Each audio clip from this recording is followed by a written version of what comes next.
It's an at-the-office edition of the East Bank Sports Show, serving up the hottest sports takes from right here in Cleveland, Ohio. It's your hosts, Noah, John, and Erik. So we're back, and we have another good topic. We put three kind of spicy topics together and just decided to put it all in one episode and debate for a while. So I'm going to open it to the floor because honestly, I'm curious what you guys have to say more than what I have to say. Would you trade the 2016 NBA championship won by your Cleveland Cavaliers for a Cleveland Browns Super Bowl win? And to preface real quick, me and Matt briefly discussed this on a regular episode of the East Bank Sports Show. If you guys don't watch that on Sundays, go check that out. Erik, I'm going to let you start. Yeah, so first, I'm really excited to hear John's take on this because I know where Noah falls and I have no idea what John's going to say. This question comes up often amongst Cleveland sports fans, and it's always a hot debate. There's no doubt about it that Cleveland is a football town. We bleed orange and brown. We live and die by the Sunday outcome. We look forward to the game and talk about it all week, and we're either elated or depressed come Monday morning, where once again the topic's the game, for good or bad in that outcome. There's really nothing comparable sports-wise, but, and I might be in the minority here, but I would not trade the Cavs 2016 championship for a Browns Super Bowl for a couple of reasons. First of all, there just hasn't been anything else in my life like that championship run.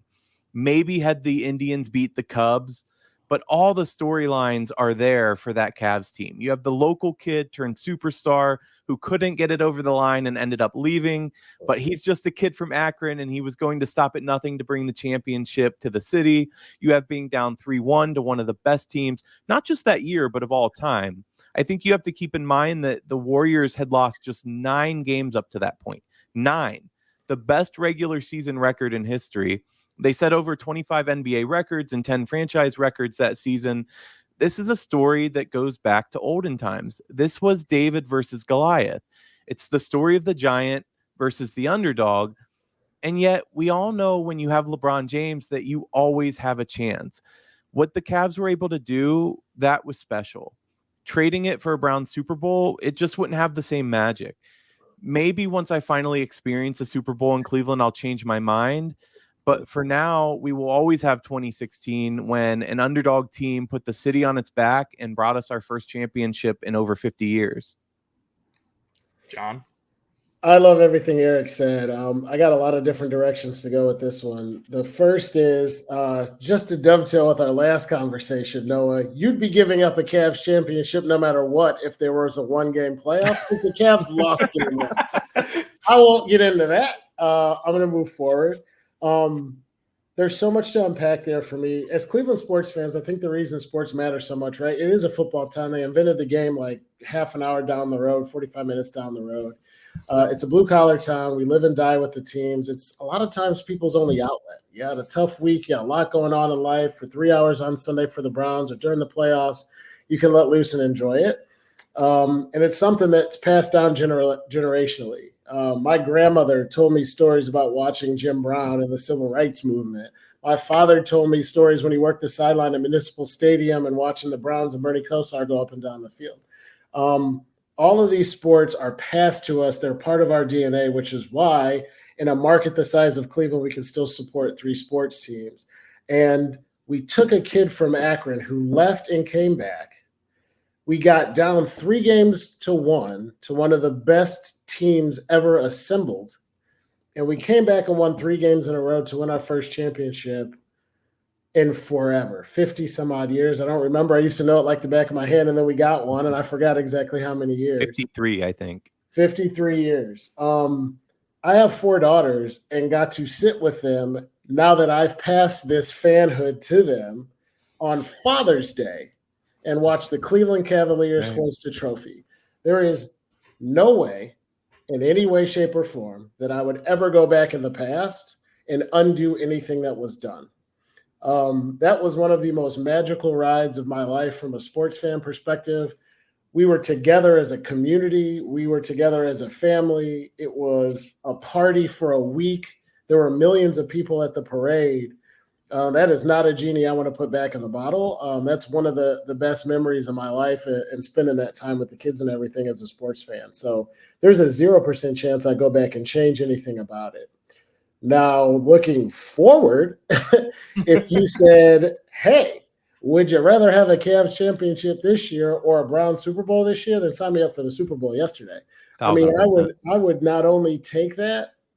I think if somebody said the Cleveland Cavaliers could win another championship this year, or the Cleveland Browns could host the AFC championship game, I would probably take the AFC championship game and not even need to guarantee a Super Bowl.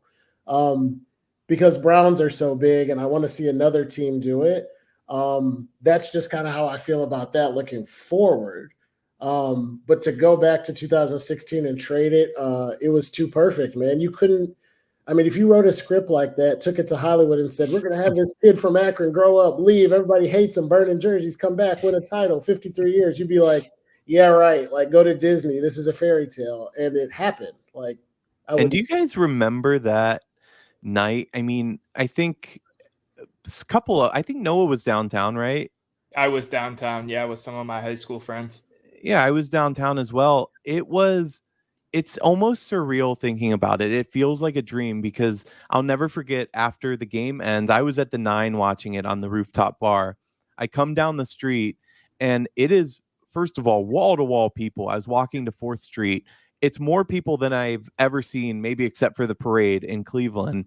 At one point, some fans had taken over a fire truck. They were just climbing on top of it. And police officers came in on horses, got everybody down, and then we're high-fiving them. It was the most insane time in the city that I've ever seen in my entire life. And just before you go, Noah, I want you to hold on to that feeling and remember that. Yeah, it was wild. I didn't go to work for 3 days. We just happened to be going to the rec center to go swimming after we bought our Cavs shirts. We saw a bunch of people at the airport pulled over. I have a picture of me 10 feet from LeBron James holding the trophy up on the fence because we just happened to put like so much shit happened. It was so wild. Yeah, but no, I'd love to hear your thoughts. Yeah, so this one's an interesting one for me, right?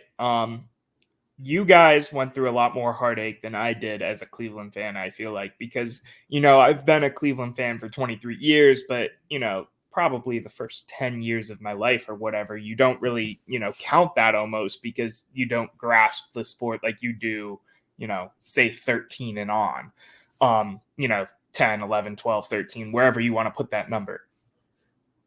I will say some of the greatest memories in my life are from the stretch of the Cavs winning game. Well, first of all, in general, that Cavs playoffs era, going to the watch parties, posting and tweeting. That was the first time I was doing like Twitter like that and really getting into the nitty gritty of being a sports fan. I feel like not the first time, but the first, you're in it, you're tweeting, you're responding, you're posting pictures. I vividly remember I posted a picture of LeBron James sweeping up a bunch of Hawks when we swept the Hawks in the Eastern Conference Finals. So the memories, and obviously as a Cavs employee and a Cavs fan, the memories are bar none some of the best things that have happened to me in my short time here so far alive. That being said, I, as an individual, connect with the sport of football unlike any other major sport, period. And it's hard for me to even fathom giving up that championship. But at the same time, it's even harder for me to fathom the Browns hoisting up a championship. So to me, if I'm trading something that has all this significant meaning to the three of us, and I will never discredit that, for something that would have, in my opinion, 2 to 3 times the significant meaning for myself. The Browns are the reason I played football. Joe Thomas is the reason I accepted my role as an offensive lineman. Wyatt Teller is my favorite player today. Nick Chubb embodies the city of Cleveland. It pains me to even think, yeah, I would do it, but you making a deal with the devil, and the devil said, I'm taking this back, but you can have the Browns championship. I feel like I'd have to take the Super Bowl. So don't you feel like you're robbing Peter to pay Paul, though? I mean, 100%. I don't disagree with you at all. 110%. It's a tough, like, it's almost one of those like thought, like experience. Like, I don't even know how to fathom doing that because of all the positive memories, the togetherness with friends at the time, my family. I still have confetti. The ticket from the watch party when we won is hanging up on my wall to this day. I got confetti. I have confetti from inside the queue. It'll always be the queue to me. I'm of that generation still. I'm not that young, guys. well, it was the Gund, but go on. Gund Arena, but yeah, I remember that too. I saw Metallica at the Gund Arena. It was like the year before they changed the name. I digress. It is so hard to fathom doing that, but it's even harder to fathom the Browns actually winning the Super Bowl. And I think that's why I lean that way. But I would never want to be put in the situation to make that choice because I would not feel great either way. Well, let me say two things about what you say, Noah. I think what you said, and I'm sitting here thinking, geez, I'm not that much older than you, but I guess I am about a decade older. I think putting in perspective, we haven't seen very good Browns teams. We're just getting in the era of seeing good Browns football. And so there is the thirst for that. However, you didn't necessarily sit through some of those really bad Cavs teams, where Andre Miller was our star, and that's all we had. Maybe he'd put up 30 points, but we weren't making the playoffs. We weren't doing anything in the playoffs.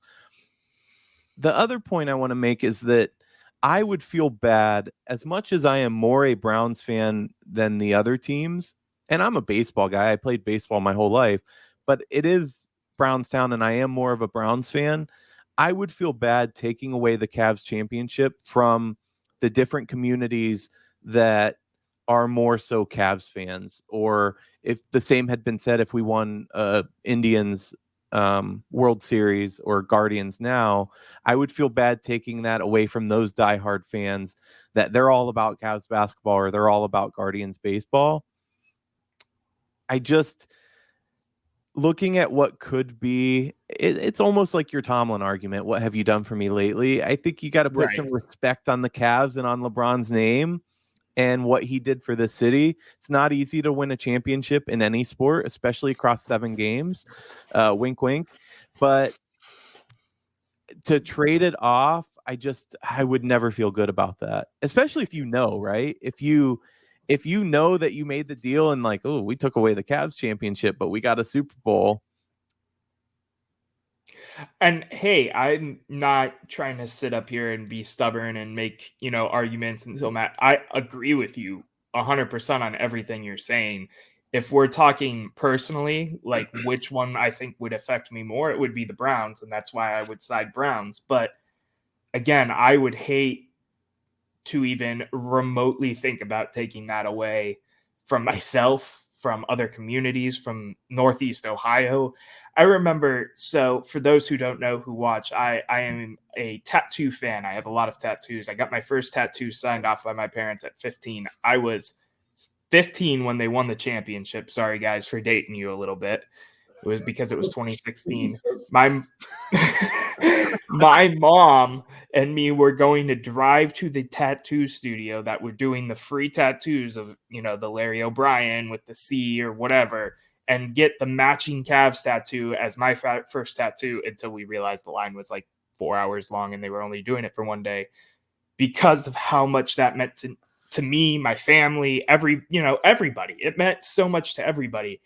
I think I have a hard time disagreeing with any argument because of that, meaning for me specifically.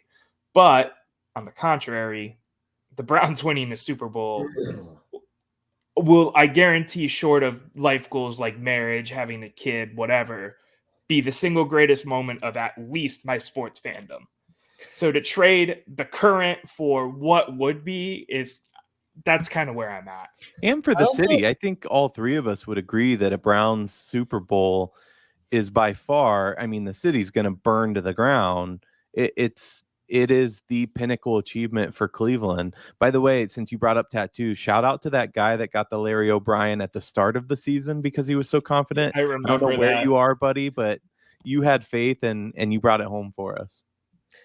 I will say one thing, just to turn this a little bit. There's two pieces. One is, Noah, you did date me. You are 15 at the parade, and I took my 14-year-old to the parade, so we won't get into that.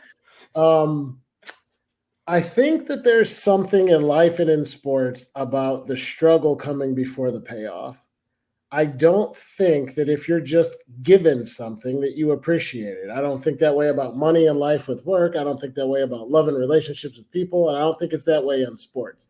I think there's something about the Cavs being so good and then losing LeBron and then getting him back and having Kyrie and going, and then Kyrie gets hurt. We lose the finals the year before and we're down 3-1. There's this swell of like, we have been there so many times and gotten so close. Now we finally get the payoff that made the Cavs really unique and special. In 2016, correct me if I'm wrong, the Browns either went 1-15 or 0-16. I mean, so for them to go back and just be like, hey, whoever the hell it was, Ken Dorsey just won a Super, like, it just doesn't Johnny even Manziel, baby. Johnny Manziel would have had to pan out. Brady Quinn hit the jackpot and all of a sudden is winning Super Bowls, I think would be wild.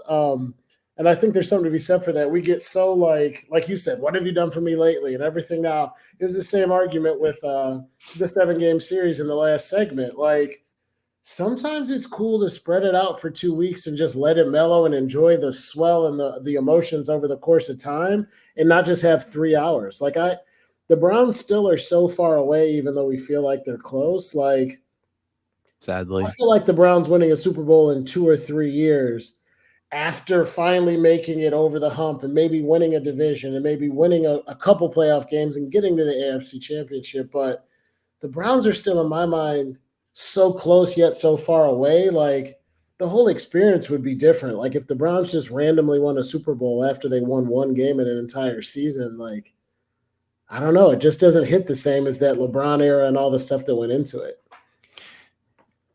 I genuinely agree with everything you said, but I saw a meme today that kind of relates, and it said something along the lines of, you will appreciate the $2,000 that you worked hard and earned more than if somebody gave you a free $100,000. And right below it, the next guy said, never give advice again, because absolutely untrue. But on the sports side, I do agree with what you're saying. I'm not saying I wouldn't take it. I'm saying you appreciate it more when you have to work for it. Fair. Guys, I'm going to wrap this one so we can move on.